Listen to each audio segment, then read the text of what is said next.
بسم الله الرحمن الرحيم. وقال الله لا تتخذوا إلهين اثنين إنما هو إله واحد فإياي فارهبون.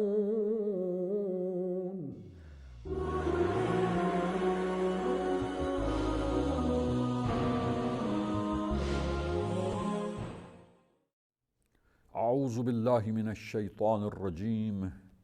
بسم اللہ الرحمن الرحیم الحمد للہ رب العالمین والصلاة والسلام علی اشرف الانبیاء والمرسلین وآلہ الطیبین الطاہرین المعصومین۔ عزیزان گرامی، اللہ کے حی ہونے اور حیات پروردگار کی شناخت کے لیے دلائل اور وہ دلیلیں جو حی ہونے پر دلالت کرے اور حی ہونے کو سمجھائے، ان دلیلوں کا ذکر کیا جا رہا تھا، اور اس میں نقلی دلائل میں آیتیں چند آپ حضرات کی خدمت میں پیش کی گئیں، اور اپنے معزز سامعین کے سامنے ہم اب جو عقلی ادراک ہے اور عقلی دلیل ہے وہ بیان ہو رہی تھی اور پیش ہو رہی تھی۔ دو بیانات جو مختلف محققین اور مختلف اسکالرز اور علماء کی طرف سے بیان ہوئے ہیں، وہ آپ کی خدمت میں پیش کیے گئے، اور آج ہم تیسری بات جو علماء نے ذکر کی ہے اور فلسفے میں فلسفی میں اس دلیل کو پیش کیا جاتا ہے اور بیان کیا جاتا ہے، تو ہم یہ تیسری دلیل جو ہے، نقلی دلیل کے علاوہ دو دلیلیں بیان ہوئی، اور آج ہم اس پروگرام میں آج کے تیسری دلیل اپنے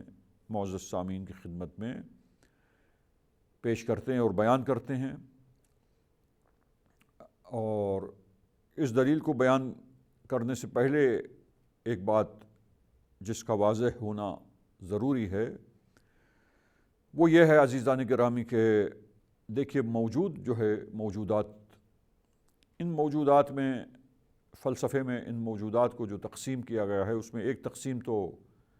عقل جو کرتی ہے، ایک کلیسیفیکیشن، وہ تو آپ کے سامنے پیش کیا جا چکا جب وجود باری تعالیٰ کی شناخت اور وجود باری تعالیٰ کے بارے میں جو دلائل ہیں اور جو معرفت حاصل کرنا ہے، اس سلسلے میں دلائل کے بیان میں یہ بات واضح ہوئی اور یہ پیش کیا گیا آپ کی خدمت میں کہ ایک اعتبار سے اور ایک لحاظ سے موجودات جو ہے عقل دیکھتی ہے کہ اس کو کلیسیفائی دو قسموں میں کیا جا سکتا ہے، یا ممکن الوجود ہو سکتا ہے وجود، یا موجودات کے وجود جو ہیں ان میں یا واجب الوجود ہو سکتا ہے دوسری صورت، اور دونوں کی ڈیفینیشن اور مختصر طریقے سے اس کی وضاحت آپ کے سامنے پیش کی گئی تھی۔ اب آپ دیکھیے کہ موجودات کی تقسیم میں اور بھی تقسیمات جب ہم فلسفے میں دیکھتے ہیں، فلسفی میں، تو موجود جو ہے وہ یا موجود ایسا موجود ہے کہ جو مجرد ہے، اور ایک مرتبہ موجود جو ہے وہ مجرد نہیں ہے بلکہ مادی موجود ہے، اور مادی موجود کے اندر جو ہے مادی موجودات جو ہیں میٹریلسٹک آبجیکٹس اور میٹریلسٹک تھنگز جو ہیں، ان موجودات میں بھی جو بھی چیزیں وجود رکھتی ہیں اور وجود رکھنے والی چیزوں کو ہم جوہر میں تقسیم کر دیتے ہیں کہ یا جوہر ہے اور یا جوہر نہیں، اعراض ہے۔ لہٰذا موجود کو جب ایک لحاظ سے جوہر اور اعراض میں تقسیم کرتے ہیں، اور ایک اعتبار سے وہاں پر ہم چیز کو مجرد اور مادی اعتبار سے تقسیم کرتے ہیں کہ چیز موجودات میں یا مادی موجود ہے یا مجرد موجود ہے۔ لہٰذا مجرد وہ چیز ہے جو مادی کے مقابلے میں آتی ہے۔ ابھی ہم اختصار کے ساتھ گزر رہے ہیں اگر مناسب کوئی مقام آیا تو وہاں مزید اس کے بارے میں انشاءاللہ مختصر اور وضاحت اپنے سامعین کی خدمت میں پیش کی جائے گی۔ لہٰذا مجرد موجود جو ہے ایک ایسی ہستی جو مادی نہیں ہے، پس جو چیز مادی نہ ہو، میٹریلسٹک نہ ہو، مجرد ہو، یہ ٹرم ہے مجرد کی، تو اس مجرد تمام مجرد چیز جیسے روح، یہ روح کیا ہے؟ مادی چیز نہیں ہے، یہ روح کا وجود بھی مجرد وجود ہے، مادی وجود نہیں ہے۔ اسی طریقے سے اور چیزیں جو ہے چند موجودات کے بارے میں فلسفے میں بحث ہوئی کہ یہ مجرد چیزیں ہیں، لہٰذا وہ واجب الوجود بذاتہ لذاتہ بھی مجرد موجود ہے، مادی موجود نہیں ہے، کیونکہ مادی چیز جو ہے ہمیشہ اس کی لمیٹیشنز ہے، کوئی نہ کوئی باؤنڈریز ہے، محدودیت ہے، حد ہے اس کے لیے، اور مجرد چیز جو ہے وہ مادی نہیں ہے، لہٰذا مادی اعتبار سے اس کی پیمائش نہیں کی جائے گی، مادی لحاظ سے جناب اس کی شناخت مادی چیزوں کی شناخت جیسے ہوتی ہے اس کی شناخت اس اعتبار سے نہیں ہوگی۔ اور مجرد چیزوں میں سب سے زیادہ جو اعلیٰ درجے پر مجرد چیز ہے وہ اللہ تعالیٰ ہے، جو بسیط ہے، مرکب ہستی نہیں ہے، اور ایسی بسیط ہستی ہے کہ کہا جاتا ہے فلسفے میں اور کلام میں کہ ابسط البسائط، بسیط چیزوں میں سب سے زیادہ بسیط ترین چیز جو ہے، سب سے زیادہ بسیط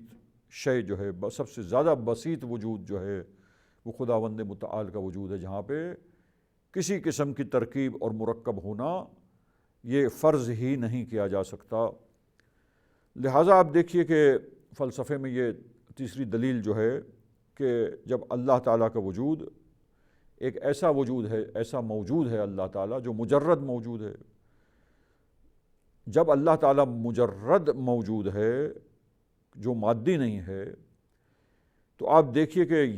فلسفے میں یہ بات وہاں بحث کی گئی ہے اور وہاں ڈسکشن موجود ہے کہ ہر مجرد موجود، ہر وہ وجود جو مجرد ہو تو وہ حیات رکھنے والا ہے، یعنی حیات یقینی چیز ہے اس کے اندر۔ یہ وہاں پر آرگومنٹس کے ساتھ اور بحث کے ساتھ ڈسکشن آئی ہیں، اور وہاں پر یہ بات بیان ہوئی ہے اور دلیل کے ساتھ گفتگو ہوئی ہے۔ اس کا اصل مقام فلسفے کا علم ہے جہاں پر یہ بحث کی جاتی ہے، اور علم کلام میں بھی تمہیدی طور پر، مقدماتی طور پر یہ بحث جو ہے وہ چونکہ دلیل کے طور پر اس کو یہاں ذکر کیا جاتا ہے ایک دلیل کے طور پر، لہٰذا مقدمتاً اور تمہیداً اس گفتگو کو بیان کیا جاتا ہے۔ تو وہاں فلسفے میں یہ بات ثابت کی جاتی ہے اور اس کی وضاحت ہوتی ہے کہ مجرد موجود جو ہے وہ حیات رکھنے والا ہے، وہ حی ہوتا ہے۔ پس وجود مجرد یعنی یہ خود وجود، یعنی وجود حی، زندہ وجود ہوتا ہے۔ تو لہٰذا یہ وجود خاص مجرد کا وجود جو ہے یہ حی ہونا، یہ اس کی صفت ہے جو اس سے جدا نہیں ہے، یہ حیات اس سے علیحدہ نہیں ہے۔ یقینی طور پر جو موجود مجرد ہے وہ موجود مجرد حی موجود ہے، زندہ موجود ہے، حیات والا موجود ہے۔ لہٰذا فلسفے میں یہ چیز جو ثابت شدہ ہے، یہ ایک عقلی دلیل کے ذریعے یہ برہان اور یہ دلیل اللہ تعالیٰ کے حی ہونے کے بارے میں جو ہے یہ دلیل کو پیش کیا جاتا ہے کہ وہ ذات خداوند متعال کی جو جسم نہیں رکھتی، وہ ذات جو مادی ذات نہیں ہے، وہ ذات جس میں لمیٹیشنز نہیں ہے، وہ ہستی جس کا وجود ایسا وجود ہے کہ وہ مجرد موجود کہلاتا ہے، مجرد موجود ہے۔ تو جب وہ مجرد موجود ہے، فلسفے میں مجرد موجود کے لیے حیات یقینی و قطعی چیز ہے، حیات اور حی ہونا اس ذات سے جدا نہیں ہے۔ لہٰذا یہ دلیل جو فلسفے میں ذکر کی جاتی ہے، جب اللہ تعالیٰ کی ذات اور اس کے وجود کی شناخت ہم نے حاصل کی کہ وہ موجود مجرد ہے، تو یقین حاصل ہو جاتا ہے، عقل کے نزدیک اس بات کے بارے میں قطع حاصل ہو جاتا ہے، یقین و علم انسان کے لیے پیدا ہو جاتا ہے اس مقام پر، اور یہ چیز معلوم ہو جاتی ہے انسان کے لیے اور یقین انسان کو معرفت اس سلسلے میں حاصل ہوتی ہے، یقین حاصل ہوتا ہے کہ وہ ہستی جو واجب الوجود بذاتی ہے، جو موجود ہے، مجرد ہے اور جسم نہیں ہے، مادی وجود نہیں ہے اس کا، تو پس حیات اس ذات کے لیے ثابت ہے اور حیات اس ذات سے جدا اور علیحدہ نہیں ہے، پس حی ہونا اس دلیل کے ذریعے ثابت کرتے ہیں۔ یہ دلائل ہیں، اور اس کے علاوہ اور بھی دلائل ہیں جو مختلف انداز سے جو ہے وہ بیان ہوئے ہیں، مختلف اسلوب کے ذریعے مختلف انداز بیان سے پیش کیے گئے ہیں، لیکن اختصار کے ساتھ یہ چند دلائل ہم نے اپنے معزز سامعین کی خدمت میں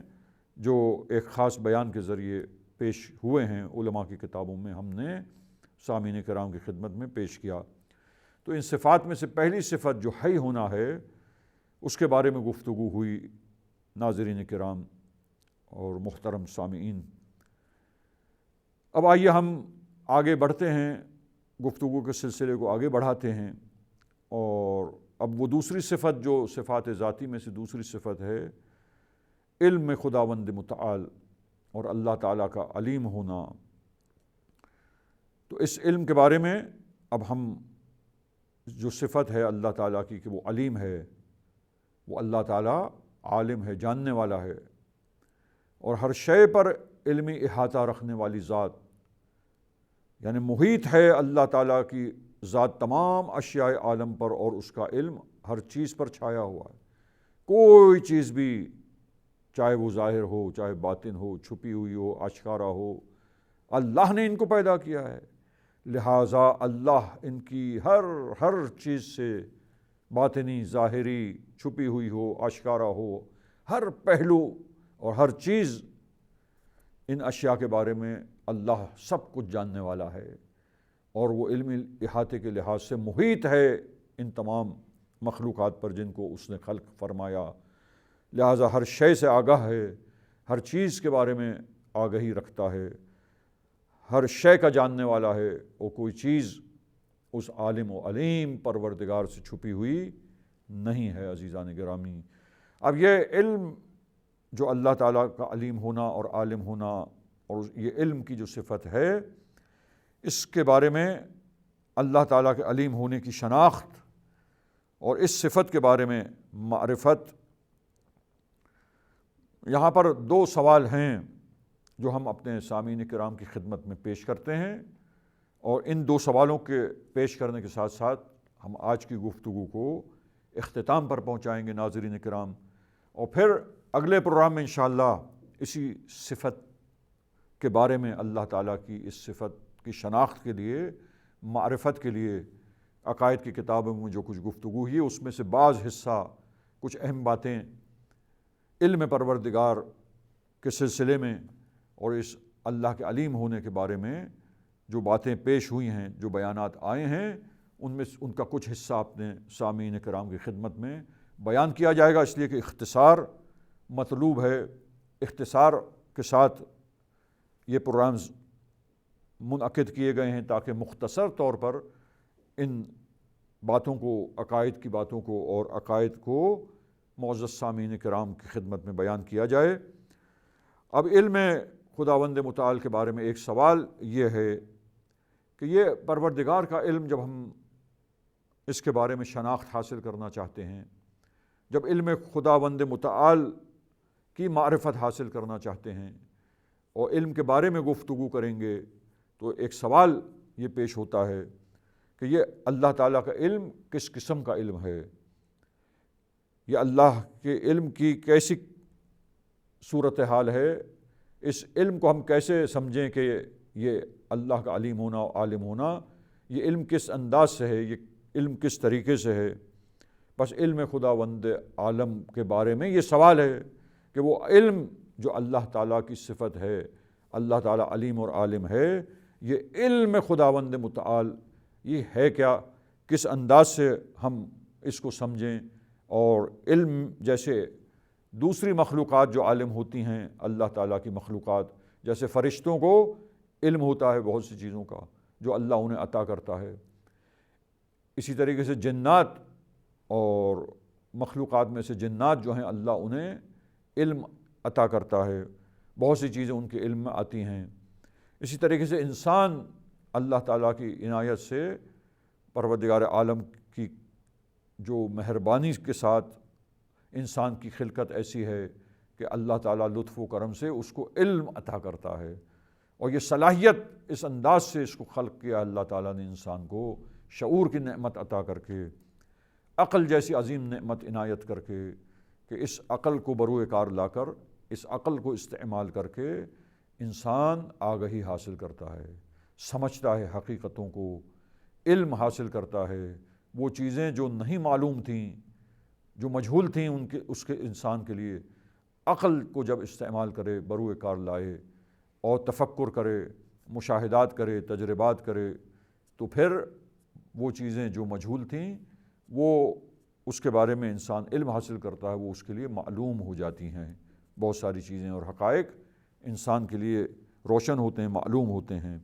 لہٰذا یہ علم انسان کا، یہ علم کی تقسیم جو بیان ہوتی ہے کہ علم یا علم حضوری ہے یا علم حصولی ہوتا ہے، لہٰذا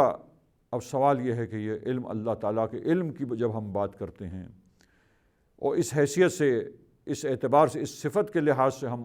اس صفت کی معرفت حاصل کرنا چاہتے ہیں، یا اللہ تعالیٰ کو علیم ہونے کے لحاظ سے اس اعتبار سے ہم اللہ کی پہچان چاہتے ہیں اور معرفت حاصل کرنا چاہتے ہیں، تو عزیزان گرامی یہاں علم خداوند متعال کے بارے میں یہ سوال جو ہے اور یہ بحث جو ہے ہوئی، اور علماء کلام نے بحث کی ہے، بہت طولانی ابحاث ہیں اور گفتگو ہے، لیکن یہاں اختصار کے ساتھ بہت مختصر ایک چیز آپ سامعین کرام کی خدمت میں پیش کی جائیں گی، اور وہ حضرات اور وہ لوگ جو شائقین ہیں اور اس سلسلے میں زیادہ معلومات چاہتے ہیں، وہ عقائد اور علم کلام کی کتابوں کی طرف رجوع کریں گے، تو یہ باتیں جو معزز سامعین کی خدمت میں بیان ہوں گی، اس بیان کی مدد سے آگے وہ باتیں جو بیان ہوئی ان کا مطالعہ کرنے سے بہت سارے مطالب روشن ہو جائیں گے ہمارے سامعین کرام کے لیے۔ لہذا علم خداوند متعال کی حقیقت کے بارے میں کہ یہ علم جو ہے وہ حضوری ہے اللہ تعالیٰ کا، یا یہ علم جو ہے علم حصولی ہے، لہٰذا یہ ایک جہت اور ایک سوال ہے۔ اور دوسری بات جو ہے وہ ظاہر ہے کہ سوال یہ ہے کہ اللہ تعالیٰ کے علیم ہونے اور عالم ہونے کے دلائل اور دلیلیں کیا ہیں کہ جن کے ذریعے اس علم کی، اللہ تعالیٰ کی اس صفت کی، علیم ہونے اور عالم ہونے کی، کہ ہر شے کے بارے میں وہ عالم ہے، ہر چیز کا جاننے والا ہے، اس صفت کی ہم معرفت حاصل کریں گے تو اس کے لیے دلائل کیا ہیں، ہم کیسے معرفت حاصل کریں اس کے علیم ہونے کی اور اس کے عالم ہونے کے بارے میں کس طرح آگہی حاصل ہو، کس طرح معرفت انسان حاصل کر سکتا ہے، کن دلائل کے ساتھ، وہ کون سے دلائل ہیں جو علم خداوند متعال کو انسان کے لیے ثابت کرتے ہیں اور انسان اس اعتبار سے اس صفت کے بارے میں شناخت حاصل کرتا ہے۔ انشاءاللہ اس سلسلے گفتگو کو یہ دو سوال جو ہم نے پیش کیے، عزیزان گرامی ان پر توجہ کیجیے گا، آگے نیکسٹ پروگرام میں انشاءاللہ ہم اس سلسلے میں اپنی گفتگو کو آگے بڑھائیں گے۔ وصلی اللہ علی محمد واہل بیتہ الطاہرین۔ اغفر لنا ذنوبنا وارفع البلايا، اغفر لنا ذنوبنا وارفع البلايا،